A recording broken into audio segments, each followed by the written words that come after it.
tomto videu vám ukážu, jak je snadné aktualizovat obsah webu.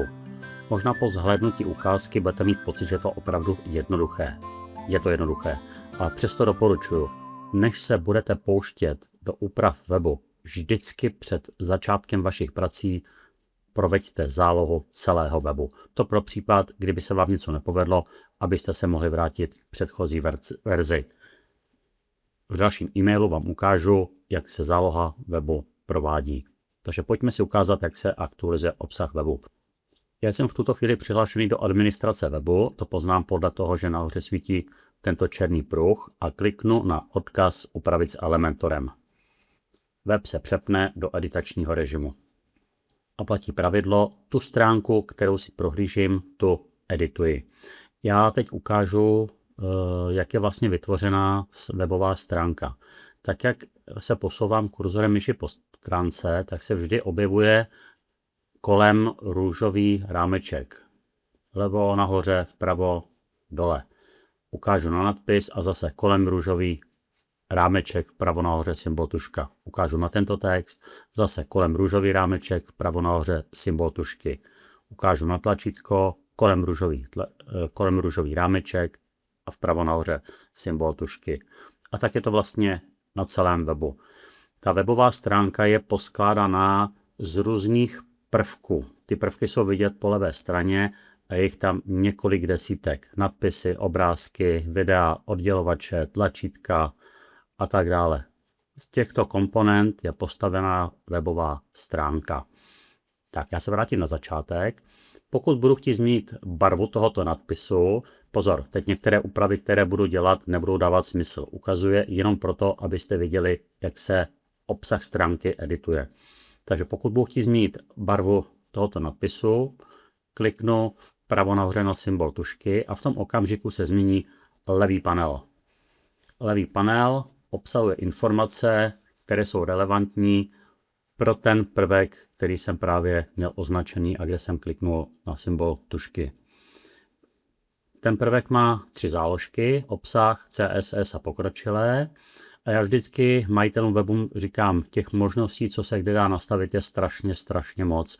Nemá smysl vysvětlovat vám všechny možné kombinace, stejně byste si je nezapamatovali. Mnohem lepší je postup, který teď ukazuju.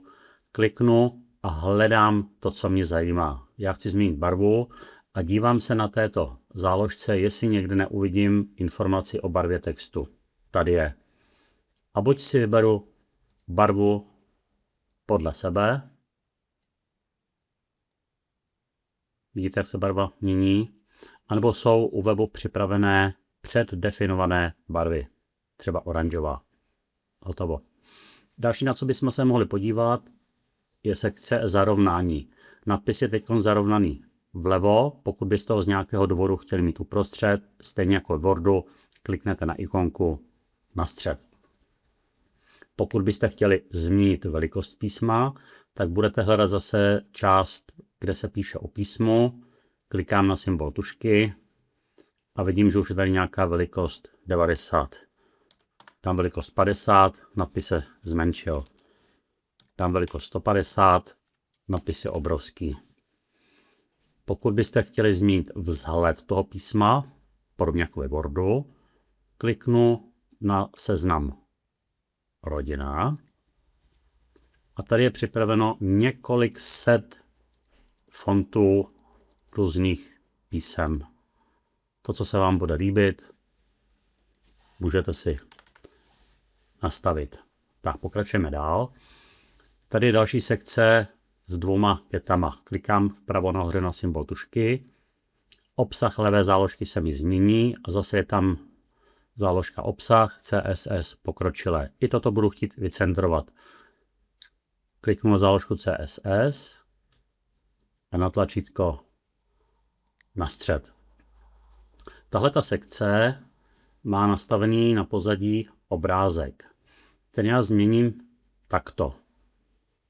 Tohle je symbol pro sekci. Není to symbol tužky v pravém horním rohu, ale sekce má takovýto grafický symbol. Klikám na 6 teček a budu zase na těchto záložkách rozvržení CSS pokročilé hledat sekci, kde se dá nastavit fotografie na pozadí. Tady je připravená. Klikám na symbol popelnice, smažu, klikám na znaménko plus a vyberu fotografii jinou, třeba tuto. A je tam. Tak, pokračuji dál. Tady je připravený odstavec s nějakým textem. Pokud něco budu chtít změnit, přidat, klikám vpravo nahoře na symbol tužky, změní se levý sloupeček a vidím část, kde je ten text připravený. A zde mohu dopisovat. Dynamicky vidím, že na náhledu stránky okamžitě ty změny vidím. Pokud něco budu chtít tučně, podobně jako ve Wordu, kliknu na tlačítko tlusté B. Pokud někde budu chtít změnit barvu toho textu, zase stejně jako ve Wordu, vyberu barvu písma. Tak, podíváme se na tuto fotografii.